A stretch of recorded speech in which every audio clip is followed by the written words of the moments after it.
Bedrosian has said that Prime Minister Benjamin Netanyahu and U.S. President Donald Trump held an emotional phone call today.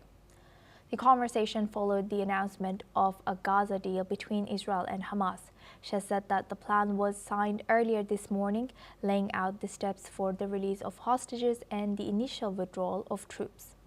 The spokeswoman has added that a ceasefire is expected to take effect within 24 hours of today's Israeli cabinet meeting. Let's in fact listen into what the Israeli government spokesperson Shosh Bedrosian had said. In a phone call earlier this morning, Prime Minister Netanyahu thanked President Trump for his global leadership efforts to make this all possible. It was a very emotional and a warm conversation as both leaders congratulated each other on this historic achievement. Phase 1 was signed this morning in Egypt by all parties to release all of the hostages. And the IDF will then redeploy to that yellow line we mentioned, which will lead to the military controlling and holding about 53% of the Gaza Strip. Now, phase 1 stands very clear. All of our hostages, the living and deceased, will be released 72 hours later, which will bring us to Monday. Has Israel agreed or refused to release Palestinian prisoner Marwan Barghouti? I can tell you at this point in time that he will not be part of this release. Now for this discussion, we're joined by Sol Sadka. She's a security analyst and author, joins us live from Tel Aviv. Thank you very much, Sol, for joining us. Good to see you. Now, with the first phase of Gaza ceasefire agreement finalized, how do you assess the potential for this agreement to hold? I very much anticipate the first phase to hold. There are too many people who put too much political capital onto this deal holding, at least for the first stage, which means the Israelis will release 2,000 political prisoners. 2,000 essentially terrorists with blood on their hands, what the Palestinians often refer to as political prisoners, but are absolutely not. These are all people that have been convicted of heinous crimes.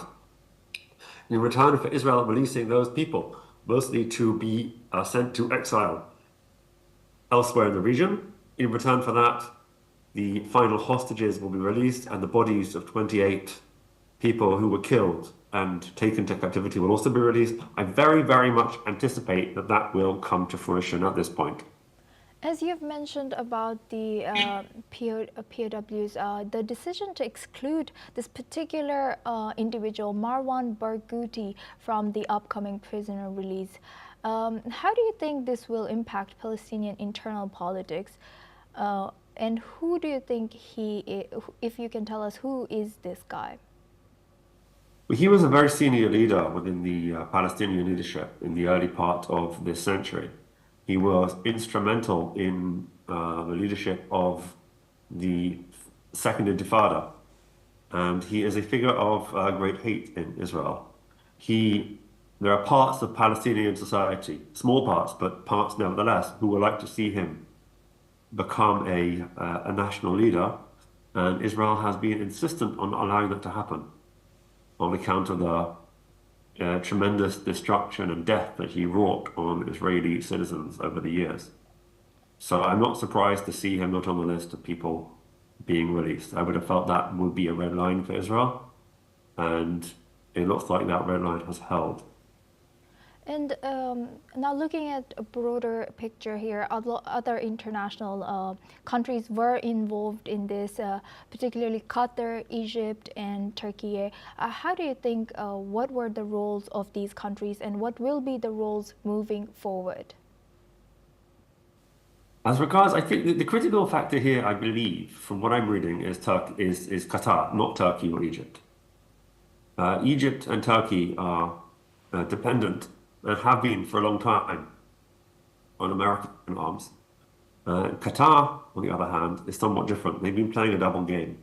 They have been presenting themselves for decades at this point as an intermediary between the West and jihadis, while at the same time funding every jihadi group in the world with huge largesse derived from its oil wealth. And what seems to have happened about a month ago is that the American negotiators and Trump himself realized that what Israelis had been telling them for a while, and had been telling even the Biden administration, that bringing Hamas to heel, the critical factor of bringing Hamas to heel was first bringing Qatar. If you could force Qatar to do what the Americans were telling them, which should be easy because Qatar is essentially dependent for their security on America. So America had plenty of leverage. Hamas could also be brought to the negotiating table and forced into a capitulation, which is what happened. On the 5th of September, the tone of the Americans towards Qatar shifted publicly. There were negative statements about Qatar from the Trump administration, particularly Adam Bola and even Rubio. They explained that they pretty much had enough of Qatar's double dealing. And 4 days after that, there was an Israeli kinetic strike on Qatar's capital, Doha, a few kilometers, maybe a few tens of kilometers from the largest American base in the Middle East. Now, despite American denials, nobody in Israel, Qatar, or anywhere in the Middle East had any doubt that that was with tacit American approval. And that was all part of a game to force Qatar to the table. By bringing Qatar to the table, they were able to get Hamas to agree to demands they were never previously willing to agree to. Yes. They were. And So Qatar is going to hand over the hostages, while Israel is going to retain control over most of the Gaza Strip, including a large buffer zone. And the effect of that will be that even though Hamas will still exist and will still run the daily lives of most of Gaza's 2 million population, who are mostly now living in tents, they will no longer pose a threat to Israel. They won't have any leverage over Israel, and they won't be able to attack Israeli civilians for the foreseeable. And Sol, thank you for that. That was really insightful. Last but not least, do you think that President Donald Trump will be getting a peace prize? Some of our guests have said yes, some of our guests have said no. It should be Qatar instead who should be endorsed for this. Qatar absolutely should not be entitled to any kind of peace prize. There is no nation in the Middle East who is more despised by all the neighbors.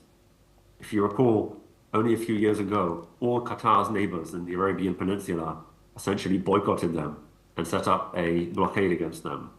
They have aggravated everybody, and they funded Hamas, and they funded every other jihadi organization known to man. Qatar does not deserve any peace. Trump, on the other hand, does.